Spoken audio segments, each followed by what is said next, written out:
Hey everyone, thanks so much for tuning in.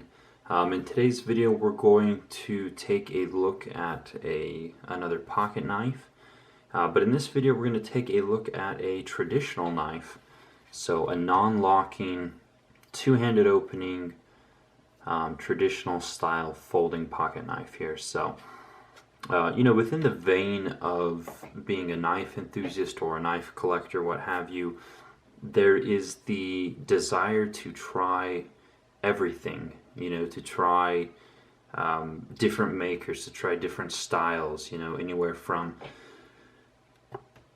traditional style slip joints all the way to balisongs to custom knives. Kind of my interests and my forte has been modern style tactical knives, but anyways, within that vein, I've wanted to try a traditional knife for a long time, and I've kind of had my eyes open. I've been on the lookout for quite some time, and then I came across a maker from South Africa, Johan Ellis, also goes by JD Ellis, and there are a couple things that I really wanted when getting purchasing my next traditional knife.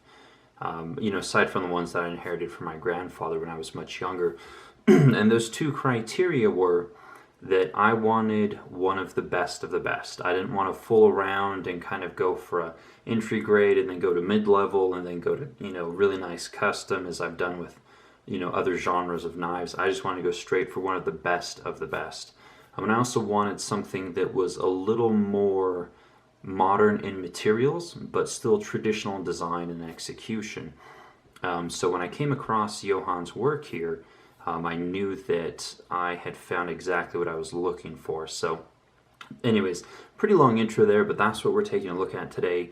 This traditional folder coming out of South Africa. And we'll go through the specs, overall impressions, then we'll get into some details on this knife. And again, please keep in mind that I am not a traditional knife connoisseur, so I may have terms that are wrong.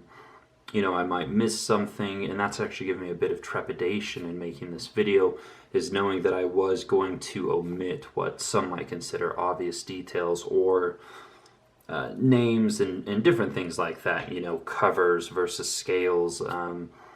Anyhow, I hope you guys will forgive me in that regard. So let's take a look at the knife here. So, of course, we are taking a look at this beautiful, beautiful slip joint.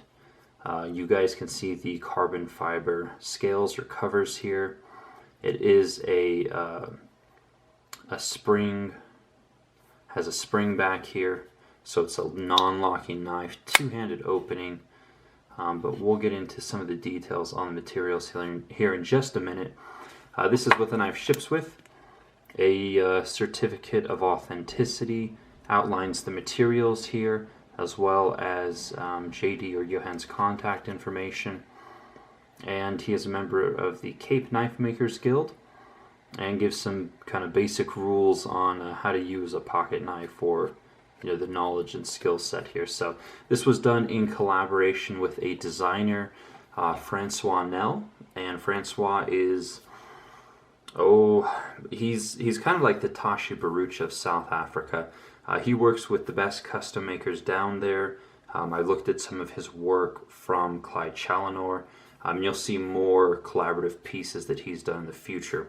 But anyways, he did kind of the basic design for this one, and then JD took it and kind of did his own interpretation of the design. So yeah, ships with a pouch here, as well as kind of a branded microfiber cloth. So that's what the knife ships with. Let's go over the specs real quick. While I do have this as a size comparison here, these two are pretty much neck and neck for size. The Kershaw CQC 7K. Spec-wise, we've got just about a 3.4 inch blade. Handle length is just about 4.8 inches, giving us a total length on this one of just about 8 inches. The handle thickness here actually varies depending on where you look at it from. So it goes anywhere kind of at the thinner portion from about 0.58 inches all the way to 0.62. So as you can see, it kind of tapers, widens at the back, which aids in ergonomics. The blade steel here is Damascene steel. The spring back is done with RWL 34, and the handles are a combination of carbon fiber and G10. As you can see, the different layers there. So yeah, so that's kind of the basics here. Specs with the knife. It does weigh in at 3.9 ounces, so fairly light. And yeah, that should cover for the specs here for the most part. So anyways, overall impressions, you know, beautiful, beautiful work. Again, I'm not a connoisseur of slip joints or traditional knives by and large, but I think the work is absolutely impeccable. And there's something tremendously organic about these types of knives. I mean, the kind of the thinness, the shape, everything is done by hand on this one. The feel, the weight, just the way that you interact with it is completely different. You know, not having a pocket clip, having two hands. It's certainly been an enjoyable experience to have this one and to, you know, try out the traditional method. So, excellent fit and finish. Excellent workmanship. Just beautifully done. The other South African custom knife makers refer to JD here as the king of slippies. So when you have the other custom makers calling you the king of a certain genre, you're probably doing things right, and he absolutely is. So anyways, not a title he gave himself, title given him by other custom makers, so certainly well earned. Alright, that's it for the very long-winded intro and specs, overall impressions.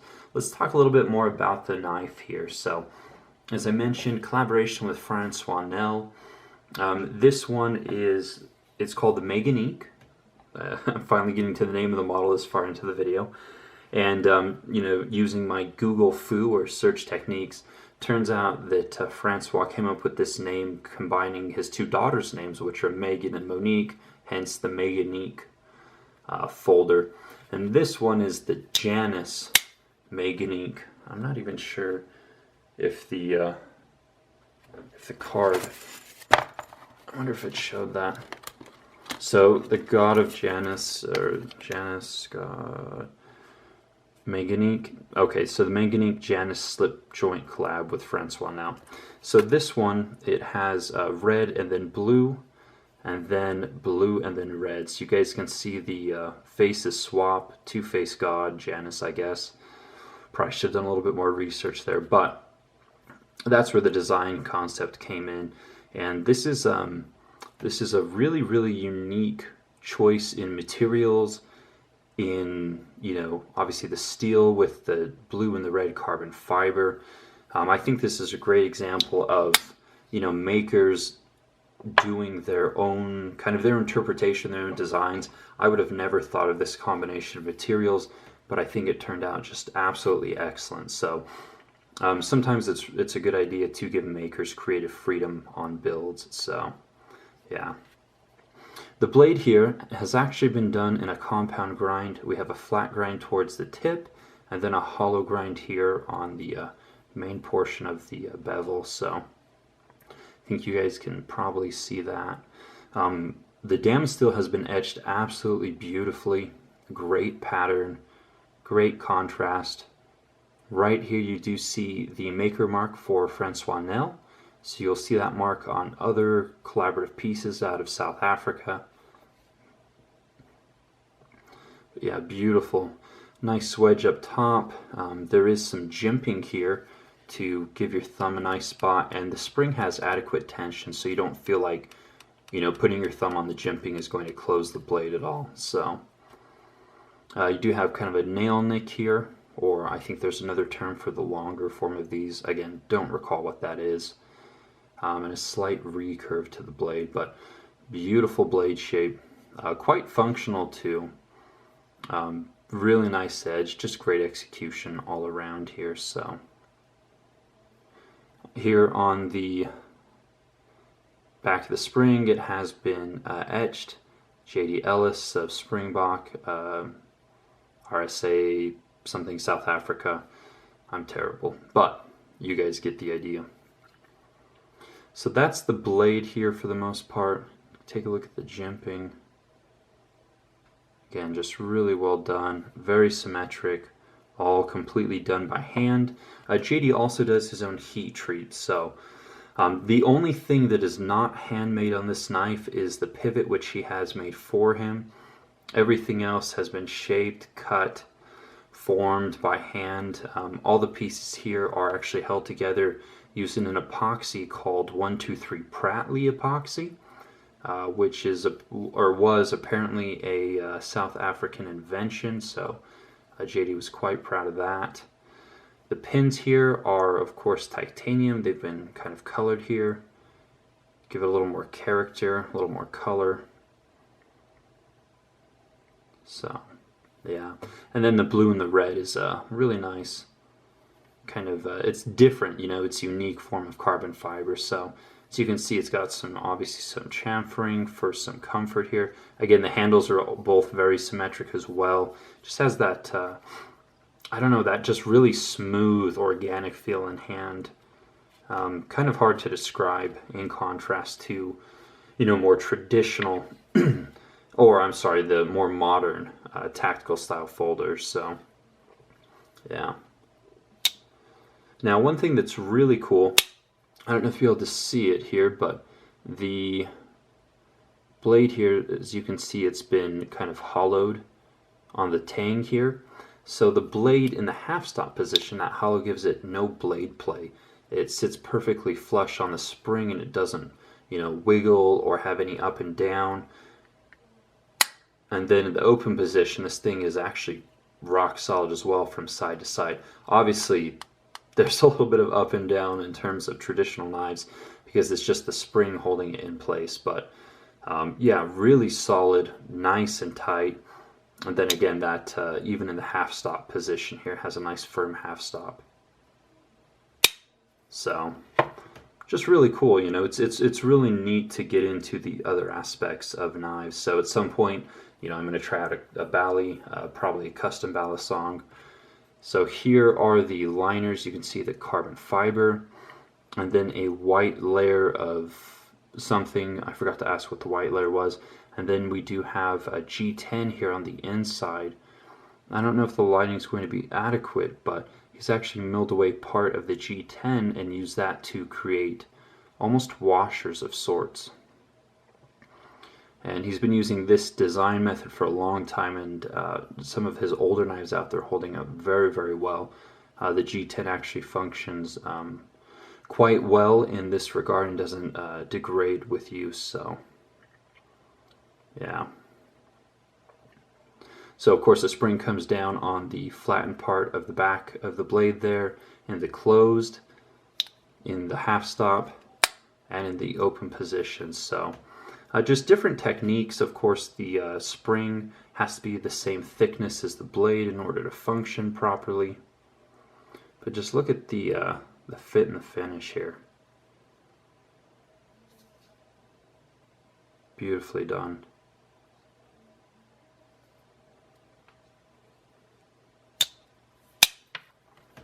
Alright, I think that's pretty much all the details. A little bit more on J.D. Ellis. He started making knives back in 1976, so in his younger days.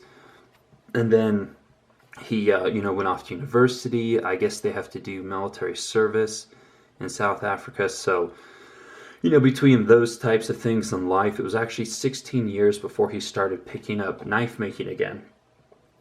Started sometime back, I don't recall when he started back again, but he was inducted into the South African Knife Makers Guild in 2012, and he has been doing this part-time since at least 2012, I think a few years before that. So he is a full-time accountant by day, and by night and by weekends he hammers out these beautiful traditional knives here, these slip joints. So prices are actually really reasonable. Again, one of the reasons that I went with him, aside from being obviously hearing he was one of the best and the more modern materials, was the fact that it didn't cost an arm and a leg. Kind of this whole thing shipped from South Africa as of 2016 was pretty close to the $400 mark. And for some of the best slip joint makers in the US, you're going to be paying double that to get your hands on their work, direct price, not even constituting secondary. So anyways, just different things to keep in mind. I think he's someone to definitely keep your eye on. Beautiful work. I'll put links to his Instagram account down below in the description box, as well as the designer Francois Nell. And I think that Johan here, I think he has a website as well that I'll also link. So any pertinent information you'll find down below. Thanks for checking this out with me, guys. I hope it made sense in terms of both what to expect from his work, as well as to the reasons I was interested in slip joints. So anyways, guys, I hope you enjoyed watching. If you did, please give me a thumbs up. Be sure to click subscribe, and you can also find me on the Modern Neanderthal podcast. So thanks again. Take care.